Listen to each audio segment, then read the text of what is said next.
यदि आप ऐसा सोचते हैं कि मुझे कई बार फेल होना होगा तब सक्सेसफुल होंगे, तो गलत सोचते हैं। तरह के मुहावरे जो सुनते हैं कि आईएएस बनना या सिविल सर्विस एग्जामिनेशन कैसा है, तो आयरन नट्स के क्रैक करने के जैसा है। It's not a cup of tea for everyone. No, it is a 100% democratic examination.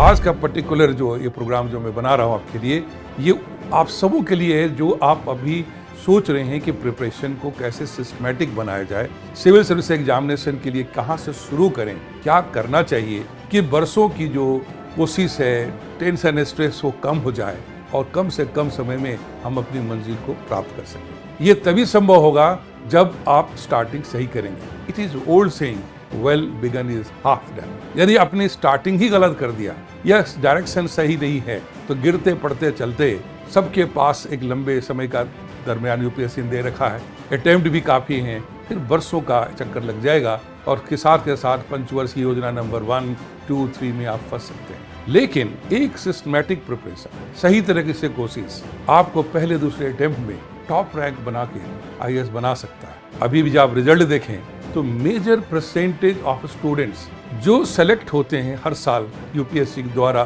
Civil service examination में, उनमें जो मैक्सिमम परसेंटेज है फर्स्ट टाइमर्स का है या सेकंड टाइमर्स का है या मैक्सिमम थर्ड टाइमर्स का है।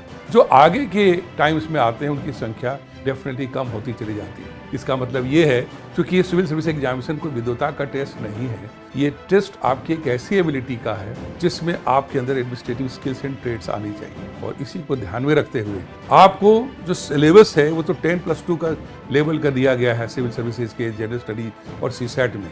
एक सब्जेक्ट आप ऑप्शनल जो है ग्रेजुएशन कर लेंगे, लेकिन जो एबिलिटी है इसी सिलेबस के आधार पर कुछ ऐसा डेवलप करना है कि जब बड़ी बड़ी जिम्मेवारियां आपके सिविल सर्विसेज में, चाहे वो आईएएस हो, आईपीएस हो, फॉरेन सर्विस हो या तमाम सेंट्रल सर्विसेज में आपको दिए जाएं, उसको निभा सकें। आपके सोचने की क्षमता, आपकी एग्जीक्यूशन की क्षमता, problem solving attitude, leadership skills, ये सारे दिखें और आपकी जो स्टडी है वो सिर्फ जो नॉलेज बेस्ड ना हो, ज्ञान बेस्ड ना हो, बल्कि उसका इम्प्लीमेंटेशन भी जानते हैं आपके पास सही स्किल सेट से। तो आइए इसी से रिलेटेड आज हम आपके सामने एक कोर्स आपके लिए बना रहे हैं जिसका नाम है यूपीएससी सीएससी जर्नी। ये प्रिपरेशन टिप्स जो मैं आपको देने वाला हूं, ये अपने 30 साल से ज़्यादा के अनुभव के आधार पर आपको कम से कम शब्दों में समय में देने की कोशिश करूंगा, ताकि आप इसका उपयोग करें और साथ के साथ अपनी प्रिपरेशन स्ट्रेटजी को बनाएं। यदि आप सेल्फ स्टडी भी कर रहे हैं तो ये आपके लिए उपयोगी होगा कि कैसे तैयारी करेंगे और यहाँ से आपकी जर्नी एक सही डायरेक्शन में मिल पाएगी, ऐसा मेरा विश्वास है। सबसे पहले इस एग्जामिनेशन में अच्छा करने के ये 4 पिलर्स हैं जो आपको शुरुआत से क्लियर होने चाहिए, और ये 4 पिलर मिल करके आपको एक सक्सेस की जर्नी में सही रास्ते में ले जाएंगे और आप ऐसा करके टॉप रैंक की कल्पना कर सकते हैं, पहले दूसरे अटेम्प्ट में क्वालिफाई करने की सोच सकते हैं। यदि आप ऐसा सोचते हैं कि मुझे कई बार फेल होना होगा तब सक्सेसफुल होंगे, तो गलत सोचते हैं। तरह के मुहावरे जो सुनते हैं कि आईएएस बनना या सिविल सर्विस एग्जामिनेशन कैसा है, तो आयरन नट्स के क्रैक करने के जैसा है। It's not a cup of tea for everyone. No, it is a 100% democratic examination. आप किसी भी बैकग्राउंड से आ रहे हैं, गाँव से आइए, शहर से आइए, छोटे कॉलेज से, बड़े कॉलेज से, विदेश से पढ़ के आइए, इंडिया में आप पढ़ रहे हैं, आप प्रोफेसर हैं या जस्ट ग्रेजुएट हैं, आप सब यूपीएससी के पैरामीटर में आप एक ही जैसे हैं, लेवलर हैं। UPSC is a great leveller, आप सबको एक ही लेवल पे लिया करके टेस्ट करती है। ऐसा नहीं कि आप लेक्चरर हैं और आपका स्टूडेंट ग्रेजुएशन कर रहा है तो आप सिलेक्शन हो जाएगा और आपका स्टूडेंट का नहीं होगा। इंटरेस्टिंग है, हो सकता है उसका सिलेक्शन हो जाए और आप लेक्चरर हैं, सब्जेक्ट के विद्वान हैं, पीएचडी आप पे ना हो। तो इसलिए इस बात को समझना है कि क्या चाहिए इस एग्जामिनेशन में। It is just not reading. आप यहाँ सामने देखिए, ये 4 पिलर्स हैं जो आपको इधर के लेके जाएंगे। पहला है माइंडसेट, आपका क्या है सिविल सर्विसेज के बारे में, आप किस माइंडसेट के साथ इस एग्जाम को अटेम्प्ट करने जा रहे हैं, या टोटल प्रोसेस ऑफ प्रिपरेशन में आपका माइंडसेट क्या होगा। इस माइंडसेट की विशेष चर्चा हम अभी आगे के स्लाइड्स में करेंगे। फिलहाल इतना जानना जरूरी है कि इंसान कुछ भी अपने जीवन में पाता है या खोता है तो अपने माइंडसेट के कारण है, and that is mindset is sum total of your pattern of thinking, your belief, your attitude, your complete action plan, habits, ये सब मिलके एक माइंडसेट क्रिएट करता है कि किसी भी चीज के बारे में आपकी धारणा क्या है, परसेप्शन क्या है, आपकी पैराडाइम क्या है। ये सब मिलकर के आपका एक माइंडसेट क्रिएट करता है। दूसरी इंपॉर्टेंट चीज है कि आप अपने टाइम का मैनेजमेंट कितना अच्छा कर रहे हैं, टाइम मैनेजमेंट, क्योंकि आपके पास एक करिकुलम है। अब उस करिकुलम को ध्यान रखते हुए किस माइंडसेट से आप इंटर कर रहे हो, कैसे आगे आप लेके जाओगे, और साथ के साथ एक टाइम फ्रेम है। There is a strong very high value to time management in UPSC preparation, civil services preparation, और जब आप सर्विस में जाएंगे तब भी उतना ही ज़्यादा इंपॉर्टेंस होगा। रिमेंबर इट, आप ध्यान रखिएगा कि जो भी क्वालिटीज़ आपको सिविल सर्विसेज में जाने के लिए सर्विसेज में चाहिए, वो सारे क्वालिटीज़ आपको सिलेक्शन के लिए अभी चाहिए। आप जो है सिलेक्शन के बाद IAS IPS नहीं बनेंगे, बल्कि आप पहले विचार से, मन से, तौर तरीके से पहले उन सारे ट्रेड के साथ जो जरूरी है वो आप IAS IPS बन चुके होंगे। तब यूपीएससी एक फॉर्मेलिटी 3 स्टेजेस में आपके करने वाली है आपकी स्क्रीनिंग के लिए कि yes you are the most eligible, one of the most eligible candidate for the year for to join civil services. इसलिए आपको पूरे प्रोसेस के अंदर ये माइंडसेट के साथ साथ जो टाइम मैनेजमेंट है कि किस टाइम फ्रेम में आप काम करने वाले।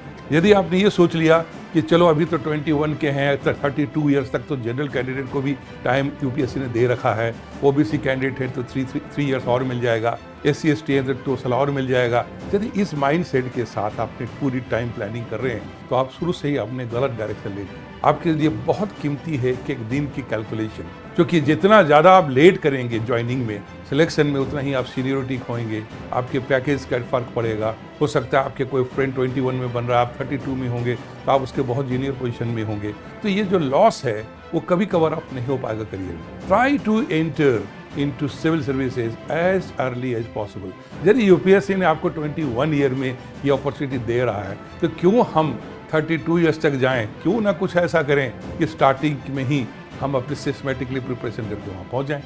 तो इसीलिए जो दूसरा इंपॉर्टेंट पिलर होगा कि how meticulous good you are in time management, effective study technique. पढ़ते तो सब लोग हैं, बहुत मेहनत करते हैं। मेरा long experience more than 3 decades का कहता है कि यूपीएससी में सिविल सर्विस एग्जामिनेशन में मैक्सिमम जो अच्छे कैंडिडेट हैं वो ज़्यादा पढ़ करके फेल हो जाते हैं, मिस कर जाते हैं। इसमें ये पढ़ाकू होना, बुक ऑम होना, ये कोई क्वालिटी नहीं है। आप कितनी स्मार्ट स्टडी करेंगे, कितनी सेलेक्टिव स्टडी करके अपनी क्वालिटी को डेवलप करेंगे, उससे आपका सिलेक्शन होना है। नहीं ऐसा होता तो क्या होता कि आप जो कैंडिडेट लगातार 4 अटेम्प्ट, 5 अटेम्प्ट, 6 अटेम्प्ट दे रहा है तो उसका तो श्योरिटी होनी चाहिए, उसका तो सिलेक्शन हो ही जाना चाहिए, क्योंकि उसने तो 6 साल पढ़ाई की है, 10 साल पढ़ाई की, तो कुछ ज़्यादा पढ़ लिया है तो सबसे आगे होना चाहिए। बट आपने ऐसे भी सुना होगा और सुनेंगे कि पिछले साल किसी कैंडिडेट ने पढ़ाई कम की, कम किताबें पढ़ी, सिर्फ कॉमन सेंस से काम लिया तो उसको ज़्यादा नंबर आया, और इस बार ज़्यादा किताबें पढ़ ली और ज़्यादा बुकेस हो गया तो उसके नंबर कम हो गए। तो इससे कोई क्राइटेरिया नहीं है कि कई साल लगाएंगे, मेहनत करेंगे, then you will be more sure to get success. कई बार स्टूडेंट्स को पूछता हूँ मैं कि भी कब आप एग्जाम देने वाला, कहते हैं सर अभी तो जम के तैयारी करना है। तो मैं पूछता हूँ जम करने से क्या मतलब है, कोई गोंद वगैरह लगा के चिपकने वाले हो तुम, क्या करने वाले? You should move fast. ऐसी कोई धारणा लेके मत आओ कि IAS का एग्जाम देना है, सिविल सर्विसेज देना है तो मुझे कोई रिसर्च करना है और तभी हम देने वाले हैं। नो नो नो, और must value your time, you must be very very conservative your time कि मुझे अपने इतने समय लगाना है, इतने समय में अपनी करियर प्राप्त करना है, क्योंकि इसमें रिसोर्सेज का लॉस है, आपका टाइम का लॉस है, आपका मेंटल बैलेंस बिगड़ सकता है यदि बहुत लंबे समय तक काम रख सकते हैं। तो why not to make a smart preparation in the lowest possible time and achieve it. इसलिए स्टडी का जो टेक्निक है वो आपके लिए third and very important pillar है, जो मोस्टली कैंडिडेट मिस कर जाते हैं पूरे तरह के दौरान में, वो है कि अपनी हेल्थ बिगाड़ दिया, एनर्जी मैनेजमेंट पे ध्यान नहीं देते। जो इंपॉर्टेंट चीज़ है कि इस तरह से टाइम मैनेजमेंट इंपॉर्टेंट है, उसी तरह से आपके लिए एनर्जी मैनेजमेंट भी important. In other words you have to make a balance between your study and health, क्योंकि यदि अच्छे हेल्थ मेंटेन करेंगे, गुड हेल्थ मेंटेन करेंगे, as it is old saying, क्या कहते हैं कि healthy mind lives in healthy body.